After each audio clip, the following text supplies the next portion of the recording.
Healthy boundaries are essential for protecting your mental and emotional well-being. But what happens when those boundaries cross the line into control and manipulation? In healthy relationships, boundaries define personal limits and create an atmosphere of mutual respect. But when boundaries are weaponized, they become rigid, unreasonable, and often serve the needs of the person enforcing them at the expense of the relationship's health or the other person's well-being.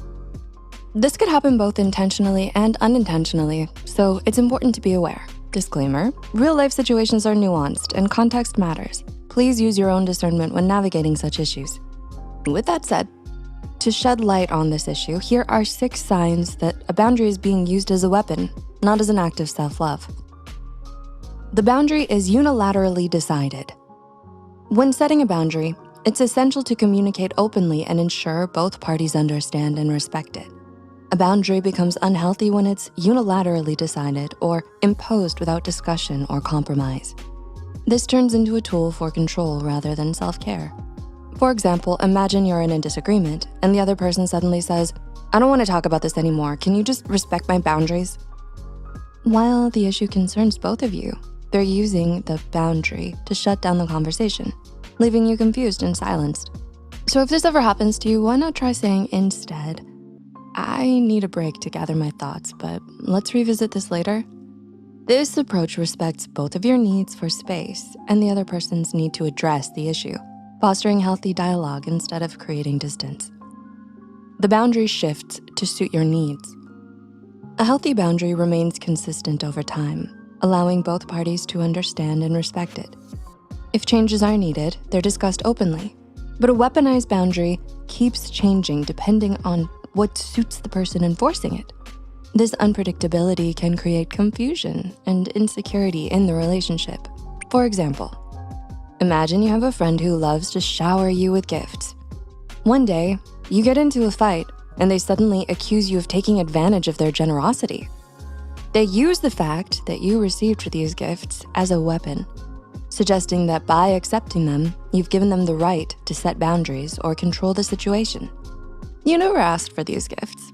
They gave them freely. Now you're made to feel like the bad guy just for accepting them?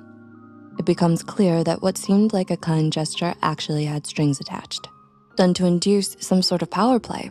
This manipulation, turning their kindness into a tool for guilt tripping, leaves you feeling blindsided and unsure how to act. Their inconsistent behavior keeps you on edge, prioritizing their own needs while disregarding yours. If the boundary needs to change, it's important to communicate it clearly and with consideration for both parties involved. For example, "I've realized I'm uncomfortable with so-and-so. Can we set some limits?" This way, the boundary is adjusted in a way that's respectful and doesn't leave the other person feeling blindsided or manipulated. The boundary is used as a punishment. Weaponized boundaries often come with an underlying intention to punish, whether or not the person setting them realizes it. These boundaries can distort the concept of self-care into a tool for control and dominance. For example, say you got into an argument with your boyfriend or girlfriend. You might tell them, "I need space. I'm not talking to you for a week." Thinking you're doing it out of self-love, but really, you just want an excuse to give them the silent treatment and punish them for upsetting you.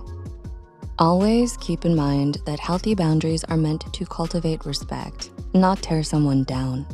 If you find yourself using a boundary to inflict punishment, take a step back and consider whether your actions are truly serving your well-being or merely creating a power dynamic.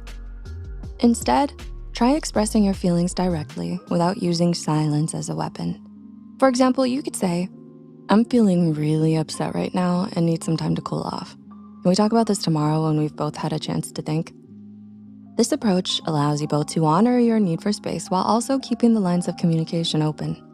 It shows that you respect both your feelings and the relationship, creating an opportunity for a healthier resolution. The boundary dismisses or disrespects your feelings. In any relationship, both people's feelings matter. That's why a genuinely healthy boundary protects your well-being while still considering the other person. But when boundaries are weaponized, one person's well-being is prioritized over the others. For instance, say you're going through a hard time and turn to a friend for emotional support, but then they tell you, "Your feelings are too much for me, I need to set this boundary." How would you feel? Hurt, right? Anyone would be. The boundary is set in a way that completely dismisses or invalidates the other person's emotions. Instead of having an open, honest conversation about how you can both feel better, they just wanted to shut you down, making you feel silenced and insignificant. A more supportive response might be, I want to be here for you, but I'm feeling a bit overwhelmed right now. Can we talk about this later when I can give you my full attention? This way, they acknowledge your feelings while also taking care of their own, allowing for a more balanced and respectful conversation. The boundary is unrealistic, but can never be challenged. Think about the boundaries you've set in your relationships. Are they realistic? Are you still open to discussing them? A weaponized boundary is like an impossible standard that you're expected to follow without question. If you do challenge it, you're met with defensiveness or blame. For example, your partner wants you to cut your best friend out of your life, or your best friend wants you to have no other friends but them. Neither is realistic or fair. But if you say anything about it, you're immediately attacked as not respecting their boundaries. This can be frustrating and unfair to the other party. The boundary is not communicated properly, but is expected to be followed. Communication is key to any boundary. Both parties should know what the boundary is and why it's being set. However, when boundaries are weaponized, they're often not clearly communicated or communicated at all. Yet you're expected to follow them perfectly.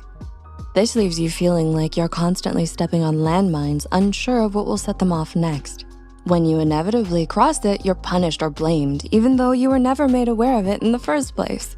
This creates a constant state of anxiety, as you never know when you might accidentally cross that line. Imagine you're living with a roommate, and you suddenly find yourself annoyed because they keep using your favorite mug. In your mind, it's an unspoken rule that the mug is off limits, but you've never actually told them that. When you finally snap and confront them, they're completely taken aback, having had no idea that it was bothering you. This could have been avoided if you'd simply mentioned your preference from the start.